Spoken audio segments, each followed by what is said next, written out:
For today's video, I'm going to go through the latest roster moves that the New Orleans Saints have made as we head into the final week of the preseason, and that final game is just a few days away. Welcome into Saints Now by Chat Sports. My name is Trace Girouard, and there is no move more important than this one right here. Now, the New Orleans Saints have activated tight end Juwan Johnson off the PUP list. He has passed his physical. He is ready to roll, and this is really, really good news. And we're going to dive into this and I think there's 5 total moves that we're breaking down in today's video in just 1 second. But really quick, here's a update on our sub battle against Falcons today. We're wiping the floor with them. But let's keep pouring it on them because they stole our safety. They're trying to say that they're going to win the division. They haven't even won a damn Super Bowl. So if you want to flex on the Falcons here at the Chat Sports Studios, you want to flex on them on the field, I need you to hit that sub button. Help me take down Falcons today.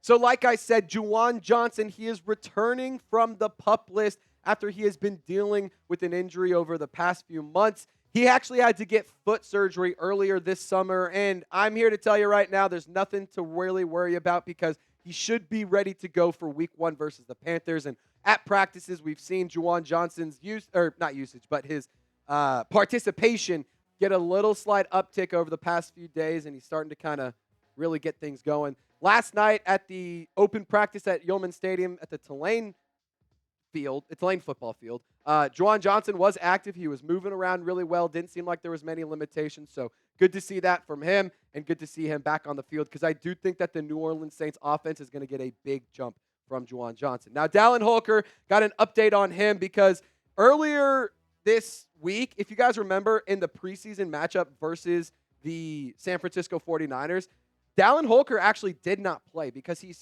sprained his ankle in the warm-ups. And it wasn't even during like the official team warm-ups. He was just tossing the pill around with some quarterbacks just trying to get his legs moving and stuff. So that is an injury update around him. Dennis Allen, he spoke to media yesterday. He said that the way he spoke, he didn't say it, but the way he spoke, it didn't seem like he was extremely concerned about this injury. But I will say this, in terms of Juwan Johnson being back in the fold, I do think that this makes Dallin Holker's route to the 53-man roster a little bit tougher, especially considering Holker is dealing with an injury himself. He was not at practice today. However, I do want him to get back soon, and I hope that we can see him in the preseason finale against the Tennessee Titans here in New Orleans. Now, with Juwan Johnson, like I said a minute ago, he adds juice to this team, and he adds juice to this offense. And you can sit here and say he's not the best tight end in the league, and he isn't Travis Kelce, and he's not Mark Andrews, and he's been inconsistent and unreliable and all that. And I would say some of that is warranted. But I also can understand the fact that when you have a pass or an offense with a lot of pass catchers that are hurt, and this isn't just all of them, this is just a few of them to name, you have to have some guys back like Juwan Johnson. He's a good football player. He has really nice hands. And on top of that, he is a player who can really thrive in this offense, especially under the Clint Kubiak system. Now, Rashid Shaheed, there's a positive injury update around him. Dennis Allen saying that he avoided a turf toe injury and that he's just kind of staying out as a precautionary reason. And for Rashid Shaheed, it's also likely that he will be back soon. I do hope that he can return relatively quickly. He is one of my favorite players on the roster, to be quite honest. But with Rashid Shaheed, I'm hoping he can get back soon. Or sooner rather than later. Now, we do have another roster move. The New Orleans Saints, they waived Sincere Haynesworth with an injury designation. He actually sprained his MCL, against the 49ers in preseason week 2. So that's a really big loss there. In my opinion, I didn't know if he was going to make the roster, but it was cool to see the Tulane guy make the Saints UDFA list and competing for a roster spot. I don't know if he was going to make the roster, like the 53-man roster, but the practice squad maybe. And right now, the Saints offensive line is very, very beat up. Trevor Penning and Oli Udoh are splitting reps at starter for right tackle. Dennis Allen today saying that Trevor Penning holds the advantage, but they want to get more looks of Oli Udoh as a starting right tackle. Talise Fuanga, he was dealing with the back injury. He's starting to ramp back up with his participation. That shouldn't be anything that keeps him out long term. And then on top of that, just have a couple other players on the roster. Nick Saldiveri, come on. I need to see him get healthy, and I need to see him do something because the Saints traded up to get him not too long ago in the draft, 2 years ago. and I really need to see him get on the field and do something worth a damn for the New Orleans Saints offense. Now, for me, I just would love to see this offensive line get healthy because that right there is the biggest question mark for me. I have fair reservations against the quarterback or within the quarterback play. I have reservations within the running backs and within the wide receivers, some of them, but none of that works if the offensive line cannot execute their jobs. And we're already missing an all-pro right tackle in Ryan Ramczyk because he is out for the entire season due to a knee injury. He may never play another snap of football again. But I want to see this offensive line stay healthy. I would love to see that be the case. And unfortunately, right now, they just keep getting banged up. So if you hate injuries, we need to send some good vibes to the New Orleans Saints. Hit the thumbs up icon, like today's video, because I want Saints players, if they find this video, to see we have over 1,000 people who hate injuries and who are trying to send you guys some good vibes. So hit the thumbs up icon. Let's support our boys in the black and gold. Now, coming up next, the New Orleans Saints, they waived/cut another player, and they actually signed another player, and I'm going to tell you who that was here in just a second, but I got to give a shout-out to Game Time for sponsoring today's video. Game Time is my favorite ticketing app because I'm somebody who procrastinates like it's my job.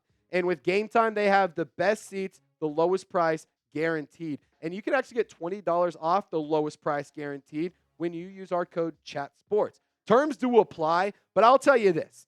Game Time is my favorite ticketing app because of the pricing features, but it's also so user-friendly. And I'm somebody who, when I buy tickets, I like to make sure I know that I have a good view. And you can actually get views from the seat. You can know exactly where you're going to be. Is there a scoreboard? Is there a pillar? Is somebody with a sign going to be sitting right in front of you?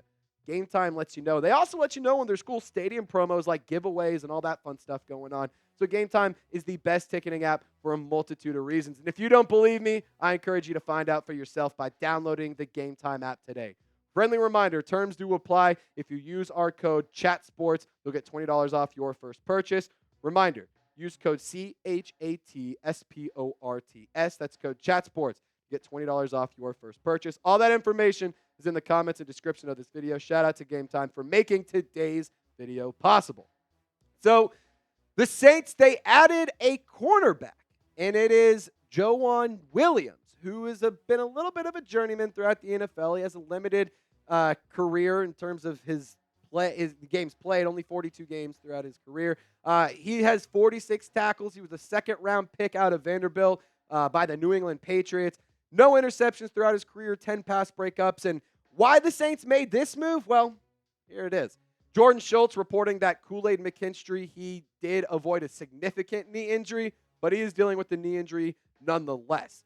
This happened just 5 snaps into the game against the 49ers, and I think Kool-Aid McKinstry has been really, really, really good throughout this entire offseason and the preseason process. I think he has done a lot of good things, and I think he's going to be a good player for New Orleans for the foreseeable future. And with Kool-Aid McKinstry, I do think that he'll be fine, but the New Orleans Saints need more active cornerbacks to have a practice. And I think that's why Juwan Williams was signed. And it's nothing against him. It's nothing against him as a man or as a player. It's just the Saints have a loaded cornerback room. Paulson Adebo, Marshon Lattimore, when they're healthy, they're, in my opinion, one of the best cornerback duos in the league. Alontae Taylor has taken strides. I'm not saying steps. He's taken strides to improve what he is capable of and improve himself as the nickel corner. But I also really like Kool-Aid McKinstry. I really like Rico Payton. I really like Rajon Wright. I think he's been making plays. But I also am a fan of Ugo Amadi, and I think that he made some plays last year for the Saints as well. Now, here's a little bit more on Juwan Williams. He was a second-round pick back in 2019. He was actually the 45th overall selection, which is kind of wild. Coming out of Vanderbilt, you don't hear a lot of those players getting drafted early in day 2 or even in day 1 for that matter. So he did only have 36 games played in New England. The rest of his games played came with Chicago and Minnesota. He's only started 1 game throughout his entire career. So that's something to consider. And, I just don't know if he's going to make the roster because I think that Rico Payton does have a really legitimate shot. He has been impressive.